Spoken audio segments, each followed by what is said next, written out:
So ಆ ಟ್ರ್ಯಾಕ್ಟ್ರಲ್ಲಿ ಹೇಗೆ ಉಳೋದು ಅಂತ ನೋಡೋಣ ಬನ್ನಿ. ಇವತ್ತು ಈ ಎಂಟೆಗಳೆಲ್ಲ ಇದಾವಲ್ಲ, ಈ ಎಂಟೆಗಳೆಲ್ಲ ಫಾರ್ಮ್ ಆಗಲ್ಲ ಹಸುನಲ್ಲಿ ಉಳ್ಬೇಕಾದ್ರೆ. ನಾವು ಸ್ವಲ್ಪ ಹೆವಿ ಡ್ರೈವರು, ಹೆವಿಯಾಗಿ ಓಡಿಸೋಣ. ಈಗ ನೋಡಿ, ಈಗ ಚಿಕ್ಕ ಕರುಗಳು ಇನ್ನೂ ಜಾಸ್ತಿ ಅಭ್ಯಾಸ ಇಲ್ಲ ಅವಕ್ಕೆ. ನೋಡಿ ಈಗ 3 ಜನರೇಷನ್ ಇಲ್ಲೇ ಇದೀವಿ.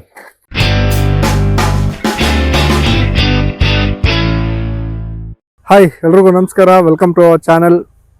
ಸೊ ಯಾರು ನಮ್ಮ ಚಾನಲ್ ಇನ್ನು ಸಬ್ಸ್ಕ್ರೈಬ್ ಮಾಡ್ಕೊಳ್ಳಿಲ್ಲ, ಈಗಲೇ ಸಬ್ಸ್ಕ್ರೈಬ್ ಮಾಡ್ಕೊಳ್ಳಿ. ಯಾರು ನಮಗೆ ಸಪೋರ್ಟ್ ಮಾಡ್ತಾರೆ ಎಲ್ಲರಿಗೂ ಥ್ಯಾಂಕ್ ಯು. ಇವತ್ತಿನ ವಿಡಿಯೋದಲ್ಲಿ ಏನಪ್ಪಾ ಅಂತ ಅಂದ್ರೆ, ಹಳೆ ಕಾಲದಲ್ಲಿ ಹೊಲ ಉಳಕ್ಕೆ, ಗದ್ದೆ ಉಳಕ್ಕೆ ಹಸುಗಳಲ್ಲಿ ನೇಗ್ಲು ಹಿಡ್ಕೊಂಡು ನೇಗ್ಲಿಂದ ಕಡೆ ಹೋಗ್ಬೇಕಿತ್ತು. ಸೊ ಈಗ ಹಂಗಲ್ಲ, ಸ್ವಲ್ಪ ಜನ್ರೇಷನ್ ಚೇಂಜ್ ಆಗಿದೆ. ಈಗ ಎಲ್ಲರೂ ಟ್ರ್ಯಾಕ್ಟರ್ ಇದೆ, ಕಲ್ಟಿವೇಟರ್ ಇದೆ. ಸೊ ಅದನ್ನ ಯೂಸ್ ಮಾಡಿ ಇನ್ನೂ ಸ್ವಲ್ಪ ಡೀಪಾಗಿ ಗದ್ದೆನ, ಹೊಲನ, ಭೂಮಿನ ಉಳ್ಬೋದು. ಸೊ ಇವತ್ತು ನಮ್ಮ ಗದ್ದೆ ಉಳ್ಬೇಕು, ನೋಡೋಣ ಬನ್ನಿ. ನಮ್ಮ ಮನೇಲೂ ಟ್ರ್ಯಾಕ್ಟರ್ ಇದೆ. ಸೊ ಆ ಟ್ರ್ಯಾಕ್ಟ್ರಲ್ಲಿ ಹೇಗೆ ಉಳೋದು ಅಂತ ನೋಡೋಣ ಬನ್ನಿ. ಇವತ್ತು ಅದಕ್ಕೆ ಬರ್ತಾ ಇದ್ದೀನಿ, ನೋಡೋಣ. ಟ್ರ್ಯಾಕ್ಟ್ರಲ್ಲಿದೆ, ನಮ್ಮ ತಮ್ಮ ಆಲ್ರೆಡಿ ಉಳ್ತಾ ಇದ್ದಾನೆ. ಅದನ್ನ ನೋಡೋಣ ಬನ್ನಿ, ಹೆಂಗೆ ಏನೇನು ಅಂತ ಎಲ್ಲ ಕೇಳೋಣ.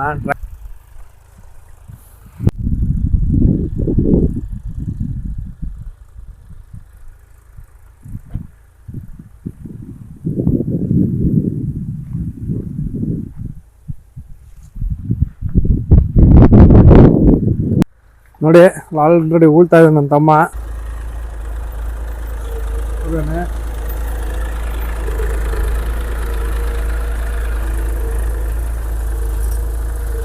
ಟ್ರ್ಯಾಕ್ಟರ್ ಉಳೋದ್ ಬೆಸ್ಟ, ಹಸುನಲ್ಲಿ ಉಳೋದ್ ಬೆಸ್ಟ, ಆಮೇಲೆ ಯಾವ್ದು ಒಳ್ಳೇದು ಭೂಮಿಗೆ, ಯಾವ ತರ ಉಳೋದು ಒಳ್ಳೇದು ಭೂಮಿಗೆ ಅಂತ ಏನ್ ಹೇಳ್ತಾನೆ ಅಂತ. ನಿಲ್ಸಪ್ಪ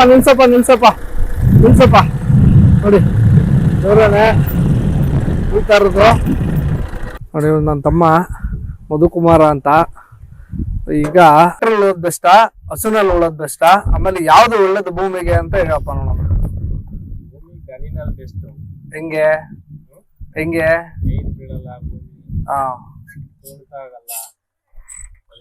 ಆಮೇಲೆ ಇನ್ನೊಂದೇನಂದ್ರೆ, ನೋಡಿ ಇಲ್ಲಿ ಈ ಎಂಟೆಗಳೆಲ್ಲ ಇದಾವಲ್ಲ, ಈ ಎಂಟೆಗಳೆಲ್ಲ ಫಾರ್ಮ್ ಆಗಲ್ಲ ಹಸುನಲ್ಲಿ ಉಳ್ಬೇಕಾದ್ರೆ. ಹಸುನಲ್ಲಿ ಉತ್ತಾಗ ಈ ಎಂಟೆಗಳು ಬಂದ್ರು, ಟ್ರ್ಯಾಕ್ಟರ್ ಉತ್ತಾಗ ಏನಾಗುತ್ತೆ ಅಂದ್ರೆ, ಈ ಟ್ರ್ಯಾಕ್ಟರ್ ವೆಯ್ಟ್ ಕೂಡ ಭೂಮಿ ಮೇಲೆ ಬೀಳುತ್ತೆ.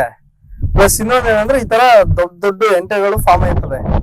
ಸೊ ಆಗ ಭೂಮಿ ಅಷ್ಟು ಹದ ಇರಲ್ಲ, ಸಾಫ್ಟ್ ಇರಲ್ಲ, ಗಟ್ಟಿ ಆಗುತ್ತೆ. ಏನಂದ್ರೆ ಉಳಕ್ ಈಸಿ, ಉಳ್ಬೇಕು ನಾವು ಈಸಿಯಾಗಿ ಹಿಂಗ್ ಕೂತ್ಕೊಂಡು ಆನ್ ಮಾಡಿ ಸುಮ್ನೆ ಮೊಬೈಲ್ ಕಿವಿಗೆ ಹಾಕೊಂಡು ಅಂತ ಹೋಯ್ತಾ ಇದ್ರೆ ಆಯ್ತು, ಉತ್ತ ನಾವು ಬೆಳೆದ ನಾವು. ಸೊ ನಾವ್ ಹೆಂಗ್ ಎಫರ್ಟ್ ಹಾಕ್ತಿವಿ ಹಂಗೇನೆ. ಬಟ್ ಏನ್ ಮಾಡಕ್ ಆಗಲ್ಲ, ಜನರೇಷನ್ ಹಂಗಿದೆ. ಸೊ ಓನರ್ ಟ್ರ್ಯಾಕ್ಟರ್ ಈಸಿಯಾಗಿ ಸಿಗ್ತವೆ, ಇವಾಗ ತಗೋಬಿಡ್ತಾರೆ, ಕುತ್ಕೊಂಡು ಆರಾಮಾಗಿ ಇರ್ತಾರೆ. ಸೊ ಲಾಸ್ಟ್ ಟೈಮ್ ನೀವು ಸೌತೆ ಗಿಡ ನೋಡಿರ್ತೀರಲ್ಲ ನಮ್ದು, ಆ ಸೌತೆ ಗಿಡ ಬೆಳೆದಿದ್ದು ಇಲ್ಲೇನೆ. ಈಗ ಸೌತೆಕಾಯಿ ಇಲ್ಲ, ಎಲ್ಲ ಕಿತ್ತಾಕ್ಬಿಟ್ಟಿದ್ದೀವಿ, ಕಿತ್ತಾಕ್ಬಿಟ್ಟು ಕ್ಲೀನಾಗಿ ಇಟ್ಕೊಂಡಿದ್ದೀವಿ ಈಗ. ಸೊ ಮತ್ತೆ ನೆಕ್ಸ್ಟ್ ಏನು ಹಾಕ್ತಾರೆ ಅಂತ ನನಗೂ ಗೊತ್ತಿಲ್ಲ, ನನ್ನ ತಮ್ಮನ ಕೇಳಬೇಕು. ಸೊ ಈ ನಮ್ಮ ಅಡಿಕೆ ಗಿಡ ಈಗ ಫಸ್ಲಿಗೆ ಬಂದಿದೆ, ಇದೇ ಮೊದಲನೇ ಬೆಳೆ ನಮ್ಮದು ಅಡಿಕೆ ಗಿಡದಲ್ಲಿ. ಸದ್ಯ ಪರವಾಗಿಲ್ಲ, ಇಳುವರಿ ಬಿಟ್ಟಿದೆ, ಹಾಲೆ 5 ವರ್ಷ ಆಗಿದೆ. ಸೊ ಆಕ್ಚುಯಲ್ ಆಗಿ ಎಷ್ಟು ವರ್ಷಕ್ಕೆ ಬೆಳೆ ಬಿಡಬೇಕು ಅಡಿಕೆ ಗಿಡ ಅಂತ ಯಾರಿಗಾದ್ರೂ ಗೊತ್ತಿದ್ರೆ ಹೇಳಿ, ನನಗಂತೂ ಗೊತ್ತಿಲ್ಲ. ನನಗನ್ಸುತ್ತೆ 5 ವರ್ಷ ಇಲ್ಲ 4 ವರ್ಷ ಅಂತ. ಚೆನ್ನಾಗಿ ಬಂದಿದೆ ನಮ್ಮದು, ಖುಷಿ ಆಗುತ್ತೆ ನೋಡೋಕ್ಕೆ ಹಸ್ರುನ.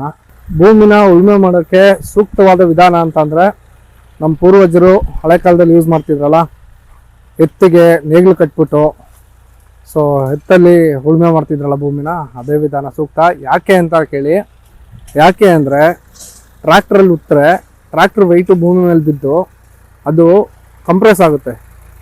ಮಣ್ಣು ಕಂಪ್ರೆಸ್ ಆದಾಗ ಮತ್ತೆ ಟ್ರ್ಯಾಕ್ಟ್ರಲ್ಲಿ ಉತ್ತರೆ ಅದು ದಪ್ಪು ಎಂಟೆ ಆಗಿ ಫಾರ್ಮ್ ಆಗುತ್ತೆ. ದಪ್ಪು ಎಂಟೆ ಫಾರ್ಮ್ ಆದರೆ ನಮಗೆ ಮಣ್ಣು ಸಾಫ್ಟ್ ಆಗಲ್ಲ, ಮಣ್ಣು ಹಾರ್ಡ್ ಆಗುತ್ತೆ. ಸೊ ಅದೇ ನಾವು ಎತ್ತಲ್ಲಿ ನೇಗ್ಲಲ್ಲಿ ಉಳುಮೆ ಮಾಡಿದಾಗ ಏನಾಗುತ್ತೆ ಅಂತಂದರೆ, ಸೊ ವೆಯ್ಟು ಭೂಮಿ ಮೇಲೆ ಜಾಸ್ತಿ ಬೀಳಲ್ಲ, ಮಣ್ಣು ಕೂಡ ದಪ್ಪು ಎಂಟೆ ಫಾರ್ಮ್ ಆಗಲ್ಲ, ಅದು ಮಣ್ಣು ಕಂಪ್ರೆಸ್ ಆಗಲ್ಲ. ಸೊ ಈಸಿಯಾಗಿ ಸಾಫ್ಟಾಗಿರುತ್ತೆ. ಪ್ಲಸ್ ಸಣ್ಣ ಎಂಟೆ ಏನಿರುತ್ತೆ ಅದನ್ನು ಕೂಡ ಹಸು ತೊಂದರೆ ಎಂಟೆ ಹೊಡೆದೋಗುತ್ತೆ. ಓಕೆ, ಸೊ ಅದೇ ಟ್ರ್ಯಾಕ್ಟ್ರಲ್ಲಿ ನಾವೇನು ಮಾಡ್ತೀವಿ, ಎನಿ ಟೈಮ್ ಎನಿವೇರ್ ಅನ್ನೋ ಥರ, ಯಾವಾಗಾದರೂ ಸರಿ ಈಗಿನ ಜನ್ರೇಷನು. ಬಟ್ ಹಳೆ ಕಾಲದಲ್ಲಾದರೆ ಬೆಳಗ್ಗೆ 6 ಗಂಟೆಗೆ ಹೊತ್ತು ಅಷ್ಟರಲ್ಲಿ ಬಂದು ಉಳುಮೆ ಮಾಡಿ 10 ಗಂಟೆ ಅಷ್ಟರಲ್ಲಿ ಹೋಗ್ಬಿಡೋರು. ಯಾಕೆ ಅಂತಂದರೆ ಭೂಮಿ ತೇವಾಂಶ ಆರಬಾರ್ದು ಅಂತ. ತೇವಾಂಶ ಆರಿದ್ರೆ ಮಳೆ ನೀರಿಗೆ ಎಲ್ಲ ಅಭಾವ ಆಗುತ್ತೆ ಅಂತ. ಈ ಕಾಲದಲ್ಲಿ ಯಾರನ್ನು ಮಳೆ ನಂಬಿಕೊಂಡು ಬೇಸಾಯ ಮಾಡಲ್ಲ. ಯಾಕೆ ಅಂತಂದು ಮಳೆ ನಂಬ್ಕೊಂಡ್ರೆ ಯಾವ ಟೈಮಲ್ಲಿ ಮಳೆ ಬರುತ್ತೆ ಮಳೆ ಬರಲ್ಲ ಎಷ್ಟು ಬರುತ್ತೆ ಅಂತ ಗೊತ್ತಿರಲ್ಲ. ಸೊ ಅದರಿಂದ ಎಲ್ಲರೂ ಬೋರ್ವೆಲ್ಲು ಮೋಟರ್ಸ್ನ ನಂಬ್ಕೊಂಡೇ ಬೇಸಾಯ ಮಾಡೋದು, ಫಾರ್ಮಿಂಗ್ ಮಾಡೋದು. ಬಟ್ ಆದ್ರೂ ಹಳೆ ಕಾಲದಲ್ಲಿ ಗ್ರೇಟು. ಯಾಕೆ ಅಂತ ಹೇಳಿ ಈಗಿನಷ್ಟು ಫೆಸಿಲಿಟಿ ಇಲ್ಲ ಅಂದರೂ ಕೂಡ ಅವಾಗ ಅಷ್ಟು ಕ್ವಾಲಿಟಿಯ ಫುಡ್ಡು ಬರ್ತಾಯಿತ್ತು. ಈಗ ಕ್ವಾಲಿಟಿ ಫುಡ್ ಕಮ್ಮಿ ನಮಗೆ ಸಿಗೋದು. ಅದರಿಂದ ಆದರೂ ಈಗಿನ ಜನ್ರೇಷನಲ್ಲಿ ಯಾರ್ಯಾರು ಫಾರ್ಮಿಂಗ್ ಮಾಡ್ತಾಯಿದ್ದೀರಾ, ರೈತರಾಗಿದ್ದೀರಾ, ಅವ್ರಿಗೆಲ್ಲ ತುಂಬ ಧನ್ಯವಾದಗಳು. ಯಾಕೆ ಅಂತಾನೆ ಅಷ್ಟು ಈಸಿ ಇಲ್ಲ ರೈತರಾಗಿರೋದು. ಪ್ಲಸ್ ಇನ್ನೊಂದಂದರೆ ಫಾರ್ಮಿಂಗ್ ಮಾಡೋದು.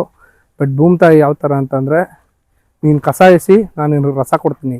ಸೊ ಅದರಿಂದ ರೈತರು ಆಗಿರೋದು ಗ್ರೇಟು, ರೈತರಾಗೋದು ಗ್ರೇಟು. ರೈತರಾಗೇ ಇರಬೇಕು.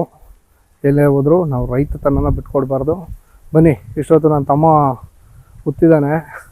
ಸೊ ಅವ್ನು ಸ್ವಲ್ಪ ಎಕ್ಸ್ಪರ್ಟು. ನಾವು ಹೆವಿ ಡ್ರೈವರ್ ಹೆಂಗೆ ಓಡಿಸ್ತಾರೆ ಅಂತ ನೋಡಿರಂತೆ. ಬನ್ನಿ ನೋಡೋಣ. ಬನ್ನಿ, ಇಷ್ಟೊತ್ತು ನನ್ನ ತಮ್ಮ ಎಕ್ಸ್ಪರ್ಟ್ ಡ್ರೈವರು ಈ ಟ್ರ್ಯಾಕ್ಟರ್ನ ಎಕ್ಸ್ಪರ್ಟ್ ಥರ ಓಡಿಸೋನೆ. ನಾವು ಸ್ವಲ್ಪ ಹೆವಿ ಡ್ರೈವರು, ಹೆವಿಯಾಗಿ ಓಡಿಸೋಣ. ಓಕೆ,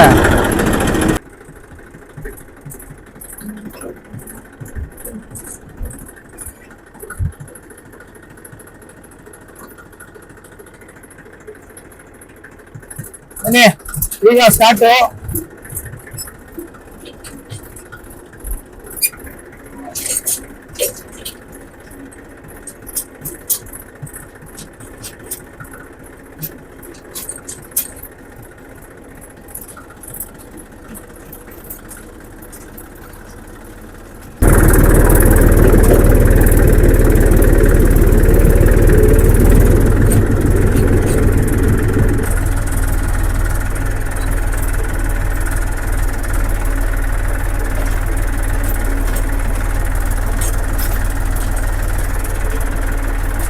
ನೋಡಿ ಹಿಂಗೆಲ್ಲ ಓಡಿಸೋದು. ಉಳುಮೆ ಮಾಡೋದು ಈಸಿ ಇಲ್ಲ, ಕಷ್ಟ ಐತೆ.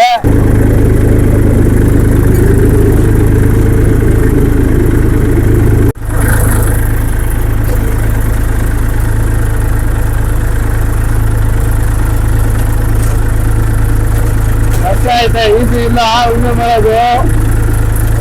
ಎಲ್ಲಾರು ಬಂದು ನಾನು ಮಾಡ್ತೀನಿ ಅಂತ ಹೇಳಕ್ಕಾಗಲ್ಲ. ಕಲಿಬೇಕು ಅಂತಲೂ ಇಲ್ಲ, ಭೂಮಿನ ಅರ್ಥ ಮಾಡ್ಕೊಳ್ಬೇಕಷ್ಟೇನೆ ಇದೆ. ಭೂಮಿನ ಅರ್ಥ ಮಾಡ್ಕೊಂಡ್ರೆ ನಿಜ ಫಾರ್ಮಿಂಗ್ ಮಾಡೋದು, ಬೆಳೆ ಬೆಳೆಯೋದು ಈಸಿ. ಭೂಮಿನ ಅರ್ಥ ಮಾಡ್ಕೋಬೇಕು ನಾವು. ಹೇಗೆ, ಯಾವ ಥರ, ಯಾವ ಟೈಮಲ್ಲಿ ಏನು ಹಾಕ್ಬೇಕು ಅನ್ನೋದು ಗೊತ್ತಿರ್ಬೇಕಷ್ಟೇ ಜನಕ್ಕೆ. ಅದನ್ನ ತಿಳ್ಕೊಳ್ಳೋದೇ ದೊಡ್ಡ ಕಷ್ಟ. ಯಾಕೆ ಅಂತ ಹೇಳಿ ಎಲ್ಲ ಬೆಳೆನೂ ಎಲ್ಲ ಟೈಮಲ್ಲೂ ಬರಲ್ಲ. ಸೀಸನ್, ಈ ಸೀಸನ್ಗೆ ಈ ಬೆಳೆ ಹಾಕಿದ್ರೆ ಮಾತ್ರ ಬರೋದು ಅಂತ ನೋಡೋದಲ್ಲ. ಹೆವಿ ಡ್ರೈವರು ನಾನು ಜಾಸ್ತಿ ರೂಢಿಗಿಲ್ಲ. ನನಗೆ ನನ್ನ ತಮ್ಮನೇ ಜಾಸ್ತಿ ಫಾರ್ಮಿಂಗ್ ಮಾಡೋದು, ತಮ್ಮ ಮಕ್ಕ. ಸೊ ನಾವು ಒಂಥರ ಬೆಸ್ಟು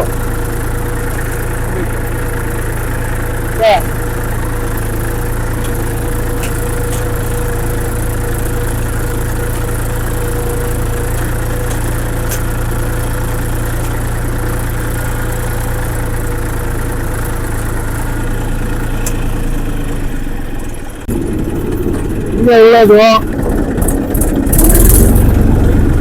ತಮ್ಮ ಬೆಳಿಗ್ಗೆ ಬಂದು ಮನೆಗೆ ಹೋಗ್ತಾ ಇದೀವಿ. ಮನೇಲಿ ಈಗ ಮೀನು ಸಾರು ಮಾಡೋರೆ. ಮೀನು ಸಾರು ಊಟ ಮಾಡಬೇಕು.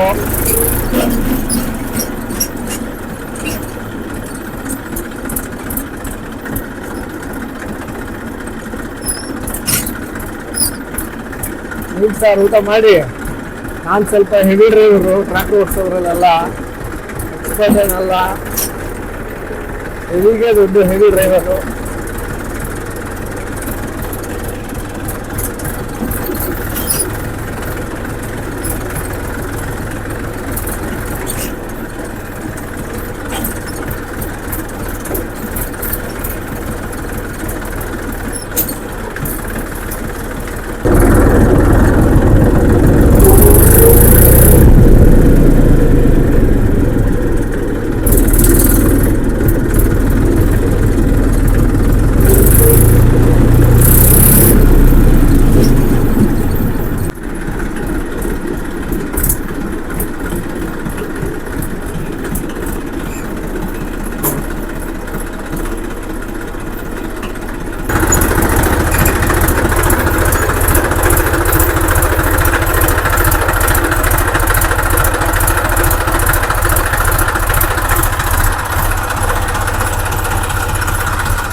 ಇಷ್ಟೊತ್ತು ನೋಡಿದ್ರಲ್ಲ ಟ್ರ್ಯಾಕ್ಟ್ರಲ್ಲಿ ಉಳೋದನ್ನ.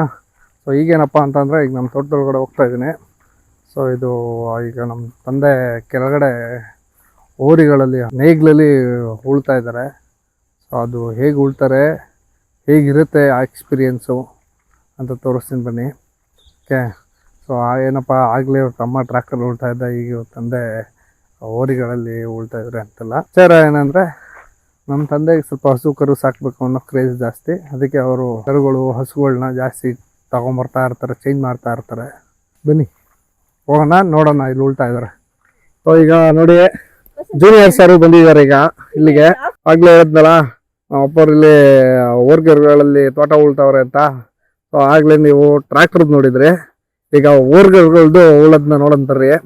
ಸೊ ಚಿಕ್ಕ ಕರುಗಳು ಲಾಸ್ಟ್ ವಿಡಿಯೋದಲ್ಲಿ ನೀವು ನೋಡಿದ್ರಲ್ಲ ಅದಲ್ಲ, ಇದು ಅದ್ರ ಬದಲಾಗಿ ಬೇರೆ ತಂದಿರೋದಷ್ಟೇ. ಸೊ ಅದೇ ಸೇಮ್ ಓರಿಗಳು. ಈಗ ನೋಡಿ, ಈಗ ಚಿಕ್ಕ ಕರುಗಳು ಇನ್ನೂ ಜಾಸ್ತಿ ಅಭ್ಯಾಸ ಇಲ್ಲ ಅವಕ್ಕೆ.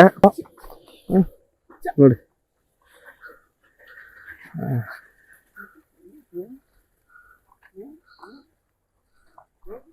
ನೋಡಿ ಈಗ 3 ಜನರೇಷನ್ ಇಲ್ಲೇ ಇದ್ದೀವಿ. ನೋಡಿದ್ರಲ್ಲ, ಈಗ ಸ್ವಲ್ಪ ಮಳೆ ಬರಂಗಾಗಿದೆ, ಅದಕ್ಕೆ ಹೋಗಿ ಬೇಗ ಮನೆ ಸೇರ್ಕೊಳ್ಳೋಣ ಆಯಿತಾ. ಮನೆ ಸೇರ್ಕೊಂಡು ಇವತ್ತಿನ ವಿಡಿಯೋದಲ್ಲಿ ಆಧುನಿಕ ಬೇಸಾಯ ಮತ್ತು ಹಳೆ ಕಾಲದ ಬೇಸಾಯದ ಬಗ್ಗೆ ನೋಡಿದ್ದೀರಾ. ಸೊ ಯಾವುದು ಬೆಸ್ಟು ಅಂತ ನಿಮ್ಗೆ ಯಾರಿಗಾದ್ರೂ ಗೊತ್ತಿದ್ರೆ ಕಮೆಂಟ್ ಮಾಡಿ. ಹೀಗೆ ಸಪೋರ್ಟ್ ಮಾಡ್ತಾಯಿದ್ರಿ. ಮುಂದಿನ ವಿಡಿಯೋದಲ್ಲಿ ಸಿಗೋಣ. ಥ್ಯಾಂಕ್ ಯು, ನಮಸ್ಕಾರ, ಬಾಯ್ ಬಾಯ್ ಮಾಡ. ಬಾಯ್.